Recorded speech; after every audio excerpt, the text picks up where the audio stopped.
Hello everyone, welcome to my channel. Myself Sachin Verma. मैं NEET में इस बार 670 मार्क्स हैं और मेरी ऑल इंडिया रैंक 1608 है। तो फिजिक्स में मेरे लास्ट ईयर मार्क्स थे 96। इस बार मेरे मार्क्स आ रहे हैं 180 आउट ऑफ 180।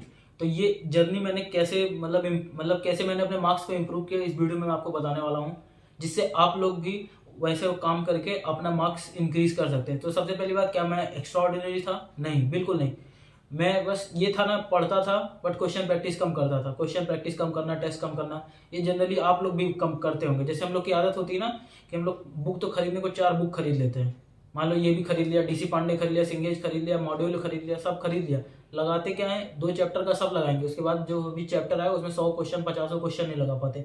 तो इससे क्या होता है, एक चैप्टर 4-5 चैप्टर तो हम लोग बहुत अच्छे से कर लेते हैं, उसके बाद जो चैप्टर आते हैं हम लोग केवल उस पर थ्योरी पढ़ते जाते हैं। तो इससे क्या होता है ना, हम लोग का अच्छी प्रिपरेशन नहीं हो पाती है। तो इससे हम लोग के मार्क्स क्या होते हैं, घटने लगते हैं। तो आपको क्या करना चाहिए जिससे आपके भी स्कोर 180 आउट ऑफ 180 आए, तो मैं इस वीडियो में बताने वाला हूँ। और सबसे पहली बात, एक बात और बता दे रहा हूँ, 180 आउट ऑफ 180 आना मतलब कि मैंने कुछ बहुत एक्स्ट्रा उखाड़ा नहीं है। ठीक, जो भी है सब सिंपल सा रूल होता है, सिंपल सा बेसिक होता है, वही आपको भी फॉलो करना है। मैंने लास्ट दिन कोई गलती नहीं की, मेरे से कोई जो होता है गलतियां नहीं हुई, सिली मिस्टेक नहीं हुई, इसलिए मेरे पूरे आ गए। बहुत सारे मेरे ऐसे दोस्त हैं जिनको मेरे से अच्छी फिजिक्स आती, बट उनके नहीं आए क्योंकि उनसे थोड़ी सिली मिस्टेक हो गई या कुछ थोड़ा पॉइंट मिस्टेक हो गया, इस वजह से उनके नहीं आए।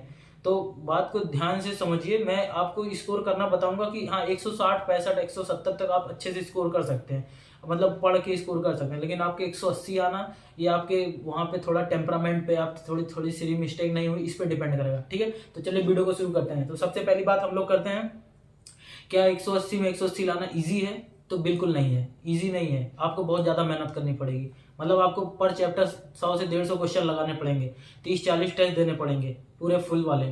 ठीक, तभी आपका आएगा। तो बेसिकली हम एक बाई एक करके प्रोसेस देखते हैं। सबसे पहले हमको क्या रिसोर्सेज होने चाहिए हमारे पास, बुक। तो सबसे पहले बुक के लिए आप जहां भी पढ़ रहे हो वहां का मॉड्यूल आपका सफिशियंट है, और प्रीवियस ईयर लगा लेना साथ में। अगर मॉड्यूल नहीं है, आप सेल्फ स्टडी कर रहे हो या रूम पे पढ़ रहे हो, तो आपके पास डीसी पांडे, सिंगेज या किसी कोई इंस्टीट्यूट का मॉड्यूल आपके पास मिल जाए, खरीदने में मिल जाता है जनरली, तो आप उसको ले लो। उसको पूरा आपको लगाना है। 4 बुक को लेके वो अपना रूम में स्टोर नहीं बढ़ाना है। 4 बुक लेके स्टोर ना बढ़ा के एक बुक लीजिए, उसको 1 से 2 बार करिए। आप एक बार क्वेश्चन कर रहे हैं, जो नहीं आ रहा उसको मार्क कर लीजिए। उसको ये रखिए कि हमको 3 से 4 दिन में एक बार फिर इस क्वेश्चन पे रिपीट करना है। और जो नहीं आया उसको टीचर से पूछे, अपनी गलतियां नोट डाउन करिए। तो बेसिकली पढ़ने का प्रोसेस क्या होना चाहिए ये मैं आपको बताता हूँ। ये देखिए, इस वीडियो में आपको दिखा रहा हूँ, 30 से 40 सेकंड में आप देखिए, मैं समझाता हूँ क्या होता है। तो एक कॉन्सेप्ट होता है, किसी भी चैप्टर को अच्छे से कंप्लीट करने के लिए क्या उसके लिए फॉलो करना चाहिए, उसका एक मेथड होता है, प्रोसेस होता है। लोग उसको फॉलो करना भूल जाते हैं। तो मैं इस वीडियो में आपको वो बता रहा हूँ। जैसे मान लो आपको चैप्टर पढ़ना है वर्क पावर एनर्जी। ठीक, वर्क पावर एनर्जी पढ़ना है। ठीक, अब इसको कंप्लीट करने के लिए आपको प्रोसेस क्या होना चाहिए? सबसे पहले एक टीचर पकड़ो इसके लिए। अब इनसे पढ़ के पूरा लेक्चर करके, जो भी क्लास में कराते हैं या फिर जो भी ऑनलाइन कर रहे हो उनके लिए नोट्स बनाया आपने। अब इस नोट्स को आप रिवीजन करो। ठीक, अब रिवीजन करने के बाद क्या होता है ना, फिर क्वेश्चन प्रैक्टिस करनी है आपको। क्वेश्चन प्रैक्टिस करनी है, कितना करनी है? 100 से 150 पर चैप्टर। लेकिन लोग क्या करते हैं ना, रिवीजन किए बिना डायरेक्ट रूम पे पहुंचे ही क्वेश्चन करना लगते हैं। तो इससे क्या होता है, बहुत सारे क्वेश्चन आते नहीं, उनको कॉन्सेप्ट भूल जाते हैं। तो ये जल्दीबाजी के चक्कर में आप फिर क्वेश्चन लगाने का मन नहीं करेगा 2 चैप्टर के बाद। फिर क्या करना है, इसमें कुछ आपको मिस्टेक मिलेगी। ठीक, कुछ थ्योरी के पॉइंट मिलेंगे। तो इस थ्योरी के पॉइंट को ये सब आपको ना अपने नोट्स में ऐड करना है। ठीक, अब नोट्स आपकी बन गई ठीक ठाक। अब ये जब नोट्स बन गई, अब आप इसको पढ़ के रिवीजन करके अब आप इसको टेस्ट देंगे इसी चैप्टर का। और जब टेस्ट देंगे आपके, फिर कुछ मिस्टेक मिलेगी। अब मिस्टेक मिली तो उसके बाद क्या हुआ, फिर जो मिस्टेक हुई आप उस पर वर्क किया, कुछ पॉइंट मिला तो उसको लगा आपको ऐड करना चाहिए, अपने नोट्स में ऐड कर लिया। या फिर कुछ जो होता है कॉन्सेप्ट नया मिला तो उसको भी अपने नोट्स में ऐड कर लिया। अब आपकी जो नोट्स बनी ये होगी परफेक्ट नोट्स। ठीक, तो अब इसको आप पढ़ के कभी भी कोई भी पेपर देंगे, चाहे फिजिक्स के लिए, चाहे केमिस्ट्री के लिए, चाहे बायो के लिए। बायो के लिए जनरली इसको अवॉइड ही करना, नोट्स बनाना। केमिस्ट्री फिजिक्स के लिए बता रहा हूँ। अब इसको पढ़ के आप अगर रिवाइज करके पेपर देंगे तो 40+ क्वेश्चन आपके हमेशा सही होंगे, चाहे जहां आपका देंगे आप। ठीक, तो यही होता है प्रोसेस। तो लोग इसको भूल जाते हैं। तो हमको ये नहीं भूलना, हमको पहले क्या करना, कोई भी टीचर का एक नोट्स बनाइए आप अच्छे से, उसके बाद उसको रिवाइज करके फिर क्वेश्चन प्रैक्टिस कीजिए। फिर उसके बाद कुछ मिस्टेक मिलेंगे, कुछ नए पॉइंट मिलेंगे, आप कहीं थ्योरी पढ़ेंगे, कोई अपना मॉड्यूल पढ़ेंगे, कुछ पॉइंट मिलेगा उसको अपने नोट्स में ऐड करिए। एनसीईआरटी पढ़ रहे हैं तो आप अपने नोट्स में ऐड करिए। उसके बाद क्या करना है, फिर टेस्ट देना है रिवीजन करके। फिर कोई मिस्टेक मिले, कुछ पॉइंट मिलेंगे, उसको भी नोट्स में। अब आपके पास परफेक्ट नोट्स हो गई। अब इसको आपको ना लास्ट में क्या करना है, 3 से 4 बार रिवीजन करना है। और आप जो भी पॉइंट भूलते हो उसको शॉर्ट नोट्स बना लो या फिर नोट्स में ही हाईलाइट कर लिया करो। मतलब कि आप जब परफेक्ट नोट्स बन जाए तब आप हाईलाइट करना, उसके पहले मत करना, ठीक। तो अब हमारा ये सब हो चुका। अब सबसे एक मेजर बात ये आती है, टेस्ट एनालिसिस कैसे करनी है। बहुत सारे लोग टेस्ट एनालिसिस नहीं करते, पेपर दे के आते हैं, रूम पे पेपर फेंक देते हैं। बट हमको फेंकना नहीं है। जिसको भी अगर सेलेक्ट होना है ना, सबसे ज़्यादा जरूरी पढ़ने वढ़ने सबसे कुछ से ज़्यादा जरूरी टेस्ट का एनालिसिस करना।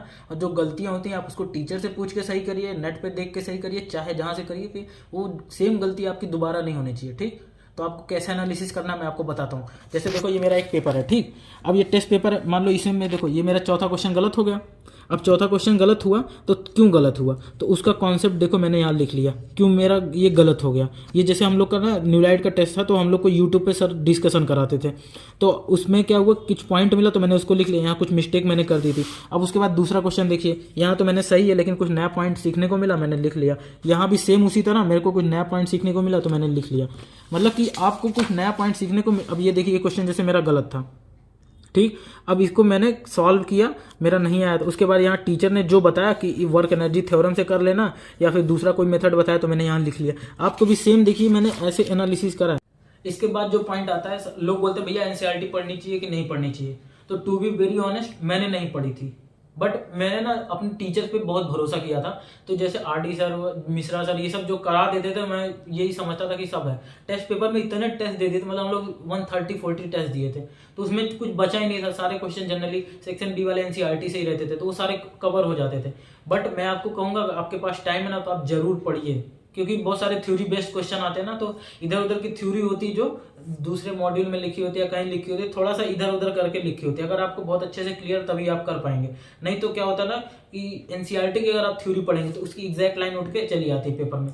तो आपको अगर टाइम है तो पढ़ना चाहिए, और नहीं टाइम है, जैसे अभी जो बहुत लोग अभी शुरू कर रहे होंगे या फिर जो बहुत फ्रेशर होंगे जिनको कम टाइम मिल रहा होगा, तो आप लोग फालतू का एनसीईआरटी के चक्कर में पढ़ना, अपने टीचर पे पूरा एकदम भरोसा करिए। टीचर के नोट से ही 42-43 सही हो जाएंगे। और आपको अगर सही, मतलब उस दिन लक सही रहा, थोड़ा थोड़ा आप हिम्मत नहीं हारे, तो आपके 45-45 से हो जाएंगे। तो आपको ज़्यादा सोचना नहीं है। उसके बाद एक पॉइंट ये आता है ना कि भैया हमारे टेस्ट में मार्क्स नहीं आ रहे हैं। ये बहुत जनरल पॉइंट रहता है कि भैया हम सब कुछ सही होता है, बायो सही जा रही है, केमिस्ट्री सही जा रही है, बट फिजिक्स में मार्क्स नहीं आ रहा है। तो फिजिक्स में मार्क्स इसलिए नहीं आते, आप लोग टेस्ट का एनालिसिस नहीं करते हो। और कुछ लोग टेस्ट का एनालिसिस करते भी है ना, तो अपनी मिस्टेक पे रिवीजन नहीं करते दोबारा, और मिस्टेक पे रिवीजन भी करते हैं तो क्या होता है, एक टेस्ट, 2 टेस्ट, 3 टेस्ट में आपके अगर मार्क्स नहीं इंक्रीज हो रहे हैं तो इसका मतलब आपका पढ़ने का पैटर्न कुछ गलत है। आप क्वेश्चन को रट रहे हो, समझ नहीं रहे हो। आप कॉन्सेप्ट जो है समझने की जगह आप कॉन्सेप्ट को रट रहे हो, तो इससे आपके नहीं आएंगे। अगर सेम वही उसी पॉइंट पे, मतलब मान लो W बराबर mg है, अब m और g का वैल्यू दे के पूछेगा तो आप मान लो एक बार गलत कर सकते हो, दूसरी बार तो सही होगा। लेकिन हल्का सा कुछ घुमा के पूछ लिया कि वेट पूछ लिया, कुछ नया टर्म में पूछ लिया, तो आप वहां पे गलत हो जाओगे। तो इसलिए ना आपको कॉन्सेप्ट पे ज्यादा ध्यान देना है रेदर देन की रटना। और बहुत सारे जगह ये होगा कि फॉर्मूला आपको याद होना चाहिए, तो आपको फॉर्मूला की एक नोट्स बनानी है। मतलब आप शॉर्ट नोट्स बनाए ना, जैसे आपने नोट्स बनाया तो उसमें 2-3 बार आप परफेक्ट नोट्स में हाईलाइट कर लीजिए, ठीक। जो मतलब 2-3 बार आपने पढ़ लिया, अब उसको हाईलाइट करिए आपको क्या भूल रहा है, कौन सा फॉर्मूला भूल रहा है। आपके पास कोई जो मॉड्यूल होगा, कोई बुक लगा रहे हो, उसमें कुछ नया पॉइंट मिलेगा, कुछ नए फॉर्मूले मिलेंगे, तो आप अगर उनको याद कर पा रहे हैं तो एज इट इज याद कर लो, ठीक। वो फायदा ही होगा, कोई घाटा नहीं होगा।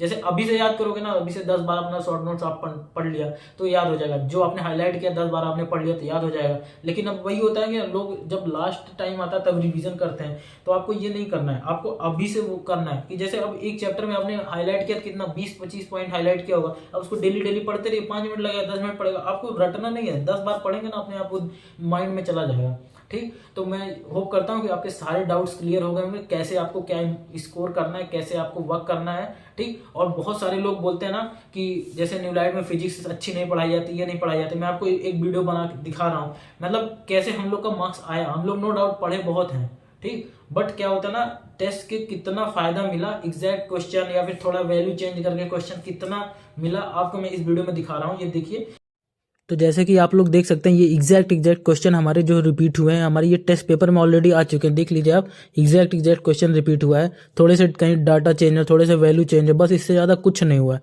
मतलब ये तो मेरे पास उतने क्वेश्चन है जितना, मतलब मैं अभी घर पे हूँ तो मेरे पास सारे पेपर पड़े नहीं है, तो मैं इतना मैं आपको खोज के मैं दिखा रहा हूँ।